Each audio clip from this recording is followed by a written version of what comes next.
ඉරාන ඊශ්‍රායල් ගැටුම තීව්‍ර වෙමින් පවතින අවස්ථාවක කවුරු වුණ ස්තු මොහොතක ඇමරිකාව විසින් ඉරානයට එරළ කරන ලද ප්‍රහාර මාලාව සම්බන්ධයෙන් ජාත්‍යන්තර වාර්තා පළ කර තිබෙනවා.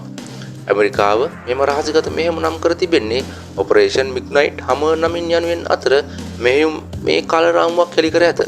තවද විදේශ මාධ්‍ය හෙළි කරනු ලැබුවා ඇමරිකාවේ ජනාධිපති වන ඩොනල්ඩ් ට්‍රම්ප් ආරක්ෂක මණ්ඩලය හා වකියුතු නිලධාරීන් සමගින් මෙම මෙහෙයුම මැදිරියේ සිට සජීවීව නරඹමින් සිට ඇති බවට.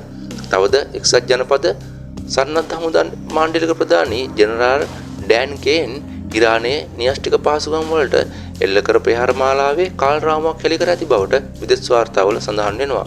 ඒ අනුව ජෙනරාල් කේන් බෝම්බ හෙළන යානාවන් ගුවන්ගත වීම සම්බන්ධයෙන් පෙට්ටගනේ පැවති සාකච්ඡාවකදී මෙසේ පවසා ඇති අතර මෙම මෙහෙයුම නැගෙනහිර වේලාවෙන් සිකුරාදා රාත්‍රියේ සිට සෙනසුරාදා අලුයම දක්වා මධ්‍යම රාත්‍රියේදී ආරම්භ වූ බවයි. ඇමරිකා එක්සත් ජනපදයෙන් B2 බෝම්බ හෙළන ගුවන් යානා ගුවන්ගත වී ඒවායින් සමහරක් ව්‍යාජ ඉලක්කයන් ලෙස බටහිර දෙසට ගමන් කළ බවට හා ඉතිරි ඒවා පැය 18ක ගුවන් ගමන පුරා අවම සංවේදනයක් සහිතව නිහඬව නැගෙනහිර දෙසට ගමන් කළ බවට ඔහු විසින් පවසා ඇති බවට CNN පුවත්සේවයේ වාර්තා පළ කර තිබෙනවා.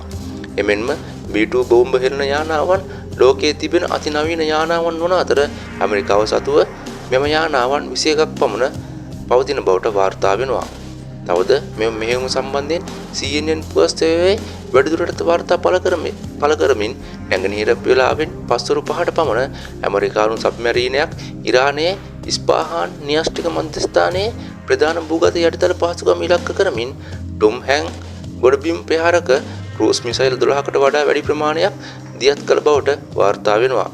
එමෙන්ම මේ අතරතුර B2 යානා ඉරාන ගුවන් අවකාශයට ඇතුළු වන විට එක්සත් ජනපදය අතිනවීන වෙනත් ප්‍රහාරක ගුවන් යානා කිහිපයක් අධික වේගයෙන් හා ප්‍රහාර කණ්ඩායමට ඉදිරියෙන් ගමන් කරමින් සතුරු ප්‍රහාර යානා සහ මතු පිට සිට ගුවනට විදින මිසයිල් තර්ජන වලට ප්‍රහාර වලට මුහුණ දීමට නිරීක්ෂණය කරමින් ගුවන් යානා වලට ඉදිරියෙන් ගමන් කර ඇති බවට වාර්තා වෙනවා.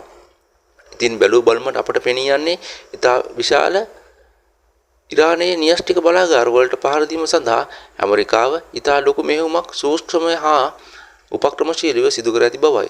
මන්ද මෙම ප්‍රහාරය එල්ල කරමින් නැත්තේ ඉරානය විසින් ඊශ්‍රායලයට ප්‍රහාර එල්ල කරමින් පැවති පසුබිමක වන බැවිනි.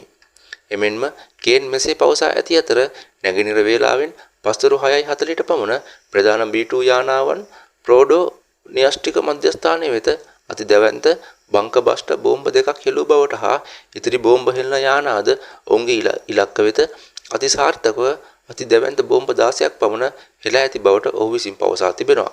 තවද අදාළ ප්‍රහාර මාලාවෙන් පසුව B2 යානා සියල්ල නිරුපද්‍රිතව ඇමරිකාව බලා පිටත් වූ බවට හා මෙම යානා ඉරානය වෙත ඇතුළු වීමේදී හෝ පිටවීමේදී ඉරානය විසින් කිසිදු වෙඩි තැබීමක්වත් සිදු නොවූ බවට ඔහු විසින් වැඩිදුරටත් පවසා තිබෙනවා.